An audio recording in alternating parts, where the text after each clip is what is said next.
Welcome to A Year of War and Peace. I'm your host, Brian E. Denton. A Year of War and Peace is a daily, year-long, chapter-by-chapter reading of and meditation on Leo Tolstoy's epic novel, War and Peace. In these videos and podcasts, you'll be treated to a free reading of one chapter per day of the novel, plus a reflective essay I've written individually tailored to that day's chapter. These readings are offered for free, though if you'd like to support me, you can do so in one of three ways. First, you could purchase my ebook, A Year of War and Peace. It features the entire novel, plus all of my reflective essays, and it's only $2.99 on Amazon.com. You could also become a patron at patreon.com/Brian E. Denton. If you sign up there, you'll receive a sonnet once a month, plus a link to an ebook of my collected sonnets. Finally, if you like, you can make a one-time donation to my PayPal account. The email there is brianedenton@gmail.com. You can also use that email to contact me. I'd be happy to hear from you. Your support is greatly appreciated.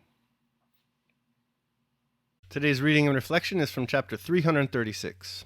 Chapter 336. The fundamental and essential significance of the European events of the beginning of the 19th century lies in the movement of the mass of the European peoples from west to east, and afterwards from east to west. The commencement of that movement was the movement from west to east. For the peoples of the West to be able to make their warlike movement to Moscow, it was necessary, 1. That they should form themselves into a military group of a size able to endure a collision with the warlike military group of the East, 2. That they should abandon all established traditions and customs, 3. That during their military movement they should have at their head a man who could justify to himself and to them the deceptions, robberies, and murders which would have had to have been committed during that movement.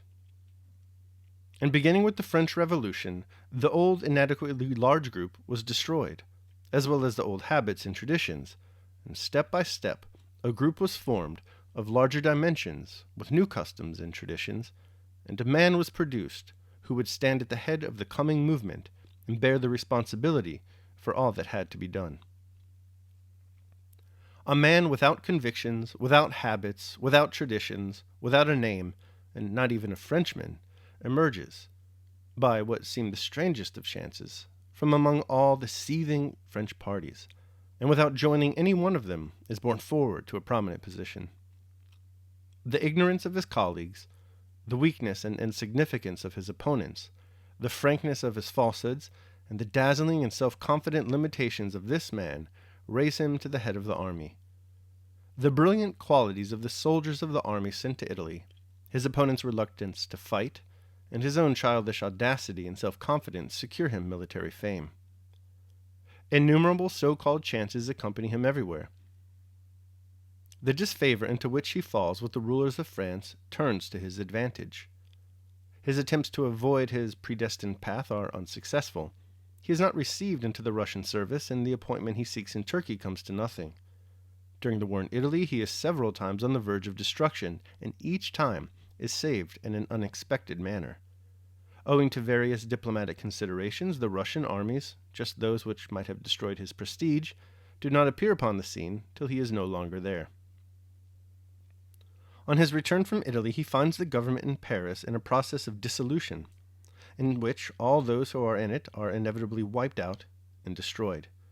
And by chance, an escape from this dangerous position presents itself in the form of an aimless and senseless expedition to Africa. Again, so-called chance accompanies him. Impregnable Malta surrenders without a shot. His most reckless schemes are crowned with success. The enemy's fleet, which subsequently did not let a single boat pass, allows his entire army to elude it. In Africa, a whole series of outrages are committed against the almost unarmed inhabitants. And the men who commit these crimes, especially their leader, assure themselves that it is admirable. This is glory. It resembles Caesar and Alexander the Great, and is therefore good. This ideal of glory and grandeur, which consists not merely in considering nothing wrong that one does, but in priding oneself on every crime one commits, ascribing to it an incomprehensible supernatural significance, that ideal, destined to guide this man and his associates, had scope for its development in Africa. Whatever he does succeeds. The plague does not touch him. The cruelty of murdering prisoners is not imputed to him as a fault.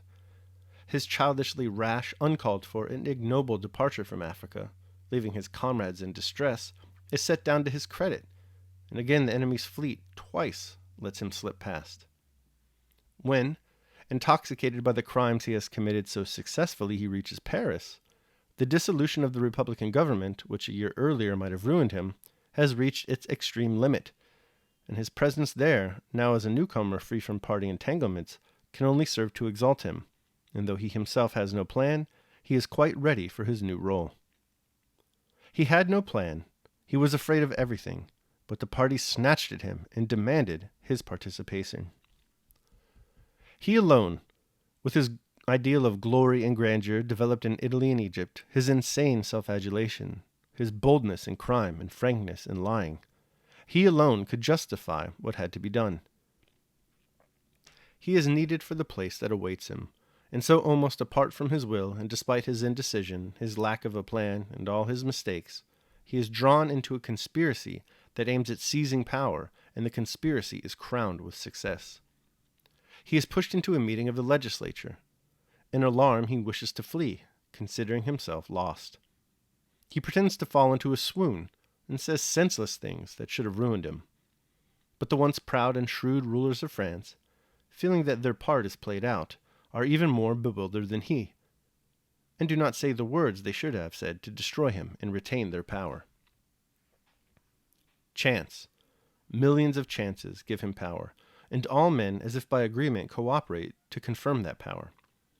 Chance forms the characters of the rulers of France, who submit to him. Chance forms the character of Paul I of Russia, who recognizes his government. Chance contrives a plot against him which not only fails to harm him, but confirms his power. Chance puts the Duc d'Aignan in his hands and unexpectedly causes him to kill him, thereby convincing the mob, more forcibly than in any other way, that he had the right, since he had the might. Chance contrives that though he directs all his efforts to prepare an expedition against England, which would inevitably have ruined him, he never carries out that intention, but unexpectedly falls upon Mack and the Austrians, who surrender without a battle.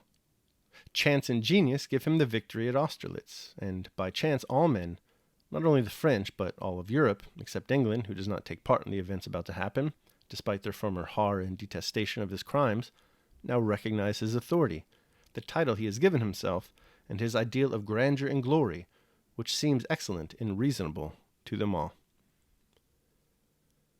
As if measuring themselves and preparing for the coming movement, the Western forces pushed towards the east several times in 1805, 1806, 1807, 1809, gaining strength and growing.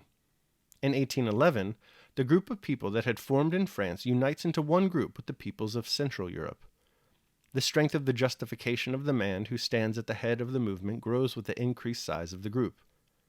During the 10-year preparatory period, this man had formed relations with all the crowned heads of Europe. The discredited rulers of the world can oppose no reasonable ideal to the insensible Napoleonic ideal of glory and grandeur. One after another, they hasten to display their insignificance before him. The King of Prussia sends his wife to seek the great man's mercy. The Emperor of Austria considers it a favor that this man receives a daughter of the Caesars into his bed. The Pope, the guardian of all that the nations hold sacred, utilizes religion for the aggrandizement of the great man. It is not Napoleon who prepares himself for the accomplishment of his role, so much as all those around him who prepare him to take on himself the whole responsibility for what is happening and has to happen. There is no step, no crime or petty fraud he commits, which in the mouths of those around him is not at once represented as a great deed. The most suitable fete the Germans can devise for him is the celebration of Jena and Osterdat. Not only is he great, but so are his ancestors, his brothers, his stepsons, and his brothers-in-law. Everything is done to deprive him of the remains of his reason and to prepare him for his terrible part. And when he is ready, so too are the forces. The invasion pushes eastward and reaches its final goal, Moscow. The city is taken. The Russian army suffers heavier losses than the opposing armies had suffered in the former war from Austerlitz to Wagram. But suddenly, Instead of those chances and that genius which hitherto had so consistently led him by an uninterrupted series of successes to the predestined goal, an innumerable sequence of inverse chances occur. From the cold in his head at Borodino, to the sparks which set Moscow on fire, and the frosts, and instead of genius, stupidity and immeasurable baseness becomes evident. The invaders flee, turn back, flee again, and all the chances are now not for Napoleon, but always against him. A counter-movement is then accomplished from east to west with a remarkable resemblance to the preceding movement from west to east. Attempted drives from east to west, similar to the contrary movements of 1805, 1807, and 1809, precede the great westward movement. There's the same coalescence into a group of enormous dimensions, the same adhesion of the people of Central Europe to the movement, the same hesitation midway, and the same increasing rapidity as the goal is approached. Paris, the ultimate goal, is reached. The Napoleonic government and army are destroyed. Napoleon himself is no longer of any account. All his actions are evidently pitiful and mean, but again, an inexplicable chance occurs. The Allies detest Napoleon, whom they regard as the cause of their sufferings. Deprived of power and authority, his crimes and his craft exposed, he should have appeared to them what he appeared 10 years previously and 1 year later, an outlawed brigand. But by some strange chance, no one perceives this. His part is not yet ended. The man who 10 years before and a year later was considered an outlawed brigand is sent to an island 2 days' sail from France, which for some reason is presented to him as his dominion, and guards are given to him, and millions of money are paid to him. All right, that concludes my reading of chapter 336. I will now proceed to my reflection on the same. A Year of War and Peace, day 336. From thence all things flow. The movement of history swells along with the pace and persistence of river rapids. To the eye, this movement appears violent and random, yet surely some hidden process accounts for it all. This is Tolstoy's argument today as it relates to the tempestuous rise and fall of our old friend Napoleon Bonaparte. Yesterday, Tolstoy warned us about the tempting lure of chance and genius as explanatory tools in historical analysis. Today he develops his case further. His subject is the early 19th century movement of European peoples from west to east and afterwards from east to west. Great man historians locate the genius of this movement in the exploitative genius of individuals like Napoleon who take advantage of the chance events of history. Tolstoy disagrees. He believes that the table of history must first be set before any individual can feast upon it. Or, as Herbert Spencer says about the great man, before he can remake his society must make him. According to Tolstoy, chance and genius have very little to do with Napoleon's career. Instead, there is a pre-existing tripartite Spencerian making of the man at work. The first precondition is that there must be a readily available military group sufficient in strength to endure battle with the East. Finding such a group is never an issue. History, as Gibbon says, is little more than the register of the crimes, follies, and misfortunes of mankind. Men are as much up for slaughter as they are for breathing. The second precondition for something as terrible as Napoleon's career, according to Tolstoy, is that a nation must abandon all established traditions and customs. In a 3-paragraph passage that would make Edmund Burke fart with joy, Tolstoy shows that the French Revolution does exactly this. Unbounded by inherited tradition and enduring institution, mankind's base instincts and barbarous predations are given full flower. Finally, there needs to be a man who can justify to himself and to others the deceptions, robberies, and murders that must be executed in order to facilitate the movements from west to east and then from east to west. That person, as we've seen, is Napoleon. This is Tolstoy's argument against the role of chance and genius in historical affairs. The events of the early 19th century are as the surface of a raging river. What appears to be the random surges and swells of untamed water is really the result of systematic, complex conditions, the full comprehension of which is obscured by the limitations of human understanding. Daily meditation. From thence all things flow, and there is besides necessity, in that which is for the advantages of the whole universe of which thou art a part. But that is good for every part of the nature which the nature of the whole brings, and what serves to maintain this nature.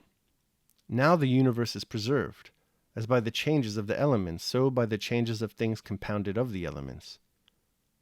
Let these principles be enough for thee. Let them always be fixed opinions. Marcus Aurelius, Meditations. All right, so that concludes my reading of chapter 336 of War and Peace. I hope you enjoyed it. Thanks so much for listening. Remember that if you'd like to support me, you can do so either by purchasing the ebook A Year of War and Peace, becoming a patron at patreon.com, or making a one-time donation to PayPal. The links to all that are down below in the description, alongside my Amazon wish list for books and movies. If you decide to purchase me a book or a movie, we'll set up a Zoom call or something to discuss that book or that movie. Tomorrow, we're going to be reading and reflecting on chapter 337. I hope you'll join me. Until then, take care of yourselves and others.